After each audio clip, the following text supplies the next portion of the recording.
The 2021 NBA draft has absolutely surpassed expectations already. And because of that, I want to talk about all of my favorite rookies and how well they have been playing this season. Let's start with the class headliners who have had great rookie seasons. Starting with number 1 overall pick, Cade Cunningham. And despite being the number 1 overall pick and having fairly good production, although having a bit of a slow first 10 to 15 games, but has been much better since then, has gone quite under the radar. But still has shown that he is a very good player now, has all-star potential, will likely be a perennial all-star at the very least, has a strong case for Rookie of the Year, and will be a member of the All-Rookie First Team.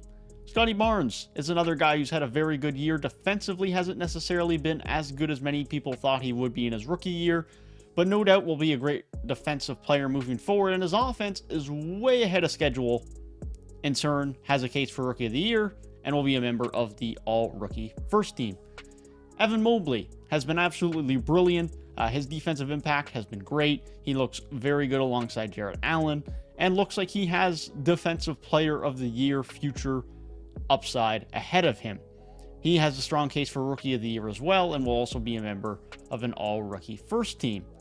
Franz Wagner will be a member of the All-Rookie First Team as well. He has been one of the more surprising players amongst the top 10 in this year's draft.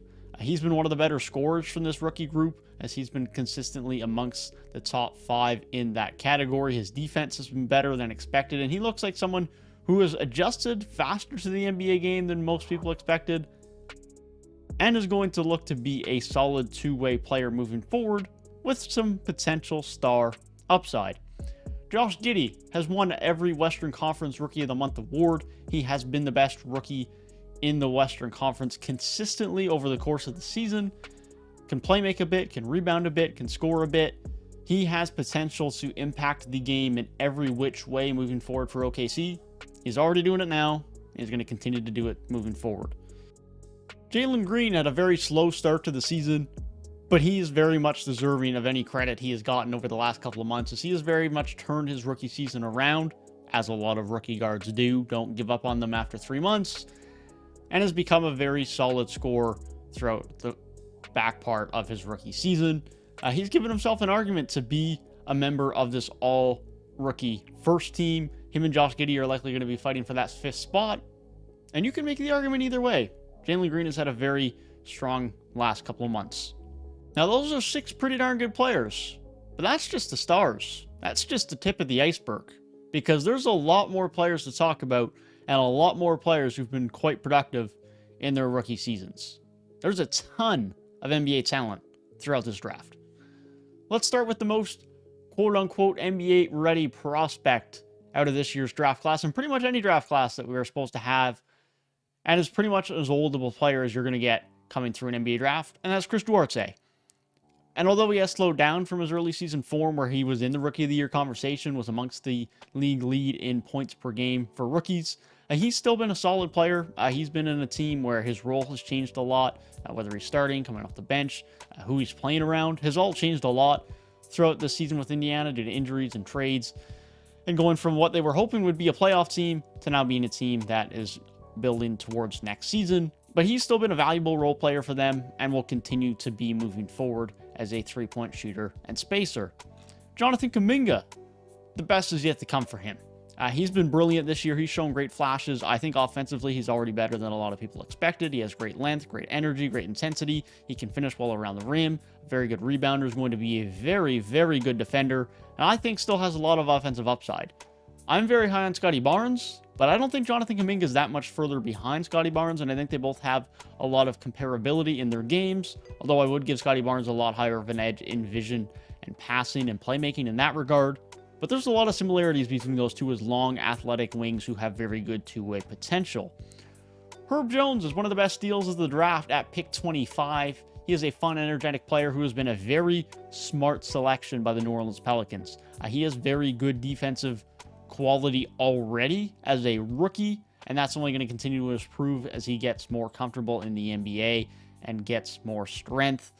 He has potential to be a very, very good 3-and-D wing moving forward as he continues to improve on his three-point shot over the next few seasons. As far as guys further down the draft go, Davion Mitchell was probably the guy next looked at after Chris Duarte as an NBA-ready prospect. And although that didn't really translate early on in the season on the offensive end, it certainly did on the defensive end. And there's no doubt Davion Mitchell is going to be someone who has all defensive teams' capabilities on moving forward. His offense has picked up over the last couple of months, where he's been a lot more consistent on that end. Has had a couple of 20-point games. His three-point shooting has gotten slightly more consistent. And if he can get to the point where his three-point shooting is up towards 36-37% from the field, being a fine spacer, giving his good defense, he's going to be a valuable two-way point guard in the NBA. And I don't have any doubts that he can get there.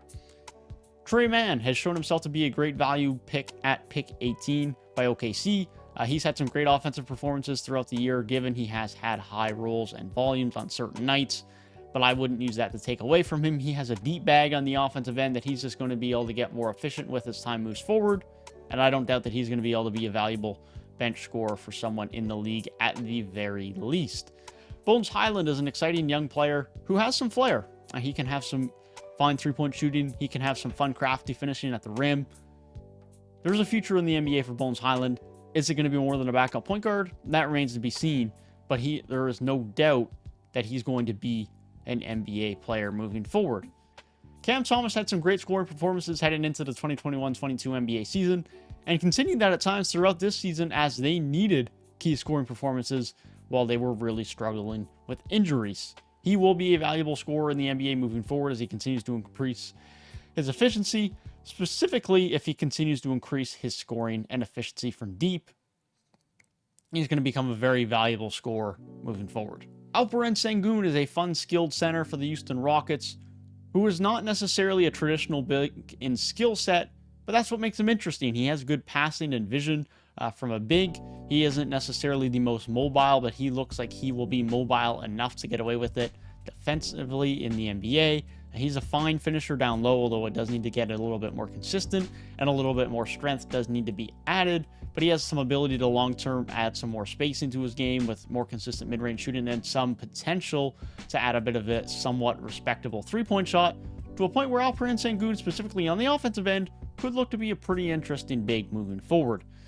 Iota Sumo, who has been one of the bigger steals of this NBA draft, he's had to step up and play big minutes on the Chicago Bulls team, with Lonzo Ball and Alex Caruso both missing significant time, and he's played quite well in those minutes and may have even played himself on to the all-rookie second team. He can provide some spacing, some playmaking, some very good intensity on the defensive end with good length at the guard spot, and looks to be a valuable two-way player for the Bulls moving forward. Terry Taylor was signed as an undrafted free agent by the Indiana Pacers heading into this year's season, but did not make the opening day roster. However, returned in mid-December and has shown great flashes since. Most known for his scoring outburst he had a bit over a month ago. The 6'5" traditional shooting guard who has played heavy minutes at small forward.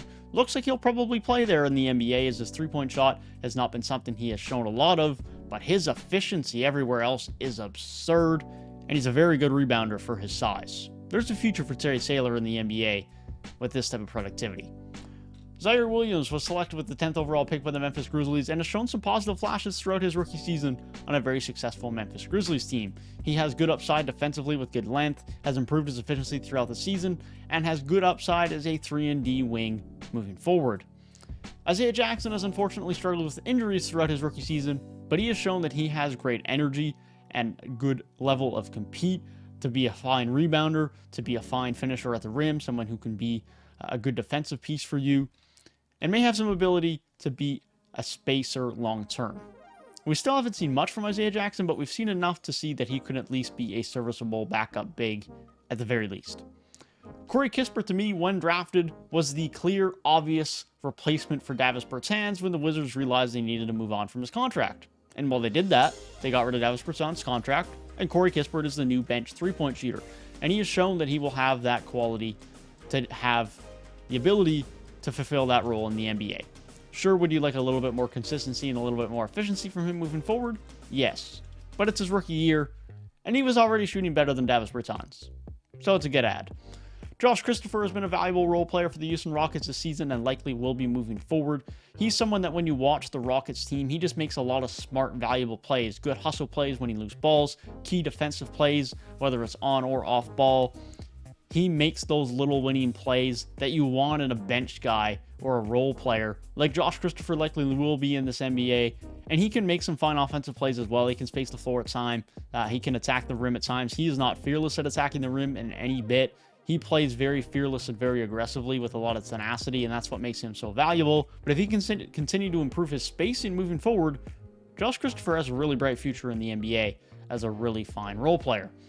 Brandon Boston Jr., although has been very inconsistent, has shown this season that he has very good scoring ability moving forward from mid-range and from three while having good length for the two-guard spot. There's some scoring upside for him off the bench for the Clippers moving forward. Austin Reeves has been one of the more valuable players on a poor Lakers team this season. Not something I thought I would be saying 4 or 5 months ago. He plays with very good energy, works hard on the defensive end, and is someone who gets on the floor for loose balls. While being an okay three-point shooter as well, he can give them a little bit of space and has hit some big buckets for them down the stretch, and will likely be a valuable role player moving forward for this Lakers team. Likely the player the most of you are to be confused by or have never heard of on this list, Jose Alvarado. Being an undrafted free agent that was signed by the Pelicans to a two-way contract in August, he didn't make regular appearances until over the last few months, but he has shown that he has some playmaking ability, an ability to get to the rim, and could be a fine backup point guard moving forward.